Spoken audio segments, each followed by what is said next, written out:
ለአራት ዓመታት ለሚጠጋ ጊዜ የቀጠለው የሩሲያና ዩክሬን ጦርነት አሁንም የአውሮፓ ዋነኛው ስጋት ሆኖ ቀጥሏል። በቅርቡ የተሰሙት መረጃዎች ግን ለኪየቭ አዲስ ተስፋንና የስትራቴጂ ለውጥን ይዘው መጥተዋል። በተለይም የሃንጋሪው ጠቅላይ ሚኒስትር ቪክቶር ኦርባን ከስልጣን መወገዳቸውን ተከትሎ የአውሮፓ ህብረት ለዩክሬን የ90 ቢሊዮን ዩሮ ድጋፍ ለማድረግ ተስማምቷል። በጦርነቱ ሂደት ላይም ትልቅ አሻራ ሊያሳርፍ የሚችል ክስተት ሆኖ ተመዝግቧል። ይህ ግዙፍ የገንዘብ ድጋፍ የወታደራዊ ስልት ለውጦችንና ዓለም አቀፋዊ ዲፕሎማሲያዊ ሽኩቻዎችን በዩክሬን የወደፊት ዕጣ ፈንታ ላይ ያላቸውን ተጽዕኖ ከፍ እንደሚያደርገውም ይጠበቃል። የዩክሬን የድል ተስፋና የ90 ቢሊዮን ዩሮ ፋይዳ ሲነሳ በቅድሚያ የሚጠቀሰው በሃንጋሪ የተከሰተው አስገራሚ የፖለቲካ ለውጥ ነው። ለ16 ዓመታት በስልጣን ላይ የቆዩትና የቭላዲሚር ፑቲን የቅርብ ወዳጅ ተደርገው የሚቆጠሩት ቪክቶር ኦርባን ባለፈው ሳምንት በተደረገው ምርጫ በከፍተኛ ልዩነት ተሸንፈው ከስልጣን ወርደዋል። ይህ ሽንፈት ለዩክሬን የገንዘብ ድጋፍ ፓኬጅ መጽደቅ ዋነኛው ቁልፍ ሆኗል።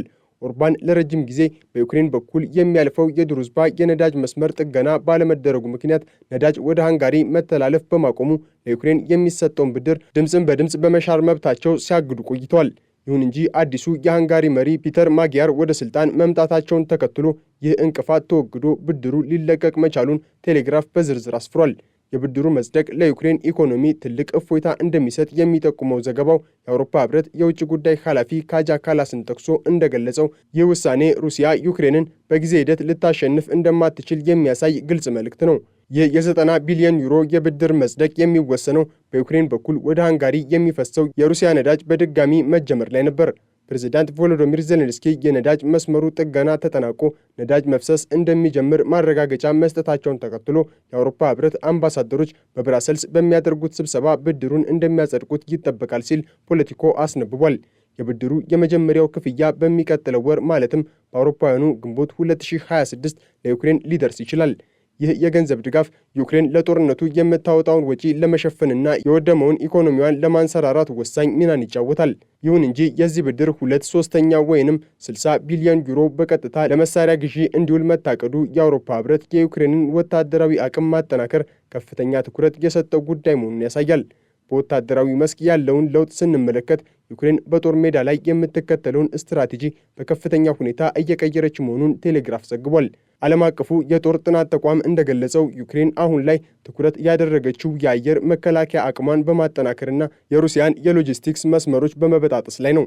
የ90 ቢሊዮን ዩሮ ብድር በዋነኛነት ለአሜሪካ ሰራሽ ፓትሪዮት የአየር መከላከያ ሚሳኤሎች፣ ለብሪታንያ ስቶርም ሻዶ የረጅም ርቀት ሚሳኤሎችና ለዘመናዊ ድሮኖች ግዢ ይውላል። በተጨማሪም ዩክሬን ቀደም ሲል ከነበረው የመከላከል ስልት በመውጣት አሁን ላይ ንቁ የሆነ የማጥቃት እርምጃ መጀመሯን ገልጿል። የዩክሬን ጦር አደረጃጀቱን ከነጠላ ብርጌዶች ወደ ሰፊ አርሚ ኮርፕስ በመቀየር የተቀናጀና ጠንካራ ጥቃት መፈጸም መቻሉን የቴሌግራፍ ዘገባ ያብራራል። ይህ ለውጥ በተጨባጭ ውጤት እያመጣ መሆኑን የሚጠቁመው ዘገባው ሩሲያ በ2025 መጀመሪያ ላይ በቀን በአማካይ 10 ስኩዌር ኪሎ ሜትር ትቆጣጠር የነበረ ቢሆንም በ2026 የመጀመሪያዎቹ 3 ወራት ግን ይህ ቁጥር ወደ 2.1 ስኩዌር ማይል ዝቅ ማለቱን በቁጥር አስደግፎ አቅርቧል። ዩክሬን በተለይም ከግንባር በስተጀርባ ያሉ የሩሲያ የአቅርቦት መስመሮችን በማውደም ረገድ ትልቅ ስኬትን እያሳየች መሆኑን ፖለቲኮ አስነብቧል። ከግንባር ከ30 እስከ 120 ኪሎ ሜትር ርቀት ላይ የሚፈጸሙ የዩክሬን ጥቃቶች በዚህ ዓመት በ4 እጥፍ መጨመራቸው የሩሲያን ጦር ለአደጋ እያጋለጠው ነው። በዚህም ምክንያት የሩሲያ ወታደሮች በእግር ረጅም ርቀትን እንዲጓዙና ለዩክሬን ድሮኖች ቀላል ኢላማ እንዲሆኑ አድርጓቸዋል። የሩሲያ እግረኛ ጦር 31 ማይል ያህል በእግሩ እንዲጓዝ ሲገደድ ይህ ለሰው ልጅ አቅም የማይቻልና እጅግ አስቸጋሪ እየሆነ እንደሚመጣም ገልጿል። ይህ ስትራቴጂ ሩሲያ ወደፊት እንድትገፋ ከማድረጉም በላይ ዩክሬን የጠላትን አቅም ቀስ በቀስ እንድታዳክም አስችሏታል። ቢሆንም ግን ዩክሬን ከምዕራባውያን አጋሮቿ ጋር ባላት ግንኙነት ላይ አዳዲስ ፈተናዎች እየተደቀኑባት ይገኛል። ቢቢሲ ባወጣው ዘገባ መሰረት ፕሬዝዳንት ዜሌንስኪ የአሜሪካ ልዩ መልእክተኞች ስቲቭ ዊትኮፍና ጃሬድ ኩሽነር ወደ ሞስኮ በተደጋጋሚ እየተመላለሱ ከፑቲን ጋር ሲወያዩ ወደ ዩክሬን ግን አለመምጣታቸውን ንቀት ሲሉ ኮንነውታል። ዜሌንስኪ በሰጡት ቃለ ምልልስ ወደ ሞስኮ መጥቶ ወደ ኪየቭ አለመምጣት ንቀት ነው፣ ሎጂስቲክሱ አስቸጋሪ ከሆነ በሌላ ሀገር መገናኘት ይቻላል በማለት ቅሬታቸውንም ገልጸዋል። ይህ ሁኔታ በአሜሪካና በዩክሬን መካከል ያለውን ዲፕሎማሲያዊ መሻከር የሚያሳይ ሲሆን በተለይም የትራምፕ አስተዳደር ከኢራን ጋር ወደ ገጠመው ጦርነት ትኩረቱን ማዞሩ ለዩክሬን የሚሰጠውን ድጋፍ ቀንሶታል። የአሜሪካ ትኩረት ወደ መካከለኛው ምስራቅ መዞሩን ሩሲያ በአግባቡ እየተጠቀመችበት እንደሆነ ቴሌግራፍ ዘግቧል። ሩሲያ ዩክሬን የአየር መከላከያ ሚሳኤሎች እጥረት እንዳለባት ስለምታውቅ ጥቃቷን በከፍተኛ ሁኔታ አጠናክራለች። ወታደራዊ ተንታኞች በበኩላቸው ከኢራን ጋር ያለው ጦርነት ከተጀመረ ወዲህ ሩሲያ በዩክሬን ላይ የምታዘንበውን የባለስቲክ ሚሳኤል ቁጥር ጨምራለች። ምክንያቱም ዩክሬን ተጨማሪ የፓትሪዮት ሚሳኤሎችን እንደማታገኝ ስለምታውቅ ነው ብለዋል። ይህ የቴክኖሎጂና የአቅርቦት ሽኩቻ ዩክሬን ከአውሮፓ የምታገኘውን ብድር በአስቸኳይ ወደ መሳሪያነት እንድትቀይረው ጫና እያሳደረባት ይገኛል። ዲፕሎማሲያዊ ውጥረቱም በባህላዊው መድረክም ቀጥሏል። ፖለቲኮ ባወጣው ዘገባ የአውሮፓ ህብረት የውጭ ጉዳይ ኃላፊ ካጃ ካላስ ህብረቱ ለቬኒስ ቢየናሌ የጥበብ ኤግዚቢሽን የሚሰጠውን የገንዘብ ድጋፍ እንደምታቋርጥ አስታውቀዋል። ይህ ውሳኔ የተላለፈው ኤግዚቢሽኑ ሩሲያ በ2026ቱ ዝግጅት ላይ እንድትሳተፍ በመፍቀዱ ነው። ካላስ ሲናገሩ ሩሲያ ሙዚየሞችን በምትደበድብበትና የዩክሬንን ባህል ለማጥፋት በምትጥርበት ወቅት የራሷን ጥበብ እንድታሳይ ሊፈቀድላት አይገባም ብለዋል። ይህ እርምጃ ሩሲያን በዓለም አቀፍ ደረጃ የማግለል ስራው ከወታደራዊና ከኢኮኖሚ መስክ ባለፈ እስከ ባህልና ጥበብ ድረስ መዝለቁን ያሳያል። የላቲቪያ የባህል ሚኒስቴር አግነስ ላሴን ጨምሮ በርካታ የአውሮፓ ሀገራት ዝግጅቱን ቦይኮት ለማድረግ መወሰናቸውንም በፖለቲኮ ዘገባ ተመላክቷል። በሌላ በኩል ዩክሬን በሩሲያ የነዳጅ ማጣሪያዎች ላይ በምትፈጽመው የድሮን ጥቃት ምክንያት የሩሲያ ኢኮኖሚ እየተጎዳ መሆኑን ሮይተርስ ዘግቧል። የሩሲያ ነዳጅ የወጪ ንግድ አቅም በ20 በመቶ ቢቀንስም በመካከለኛው ምስራቅ ያለው ጦርነት የነዳጅ ዋጋ እንዲጨምር ማድረጉ ለሩሲያ የገቢ ምንጭ ሆኖላታል።